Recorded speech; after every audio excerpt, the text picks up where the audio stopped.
Ariel Miranda gave up a run and still tried to no-hit the Astros. Seattle Mariners pitcher Ariel Miranda managed to steal the headlines from Justin Verlander in his first start as a member of the Houston Astros.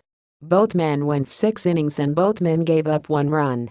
But when Miranda was pulled from the game, he had a no-hitter intact. Yeah, Miranda threatened to throw a no-hitter despite giving up a run. Want to take a wild stab at how that happened? If you picked terrible control, you're right. In the 3rd inning, Miranda walked Carlos Beltran, Maybin and George Springer to load the bases with 1 out. Bregman hit a sacrifice fly to bring in Beltran from third. After 3 innings, Miranda had a no-hitter but was in line for the loss.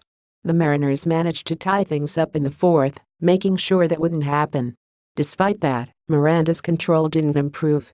He walked a batter in the 4th, 5th and 6th innings. By the end of the 6th, Miranda still had not allowed a hit, but had thrown a career-high 112 pitches.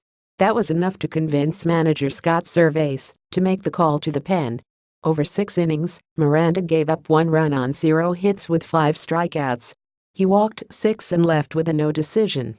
The combined no-hitter didn't last long, as Mariners reliever Emilio Pagan gave up a 2-run homer to Maybin with 1 out in the 7th inning. While Miranda's walks killed any chance of a solo no-hitter happening, it still made for a statistical oddity.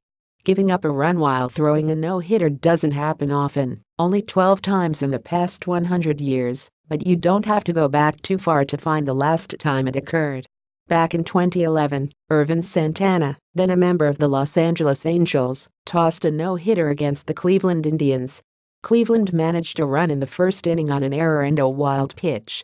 That was the only offense they could muster. Miranda didn't go the distance, making that last paragraph meaningless trivia you can use to impress your friends. Still, we enjoy the occasional strange stat line, and Miranda's performance checks that box. His efforts were all for naught, though, as the Mariners lost the contest 3-1.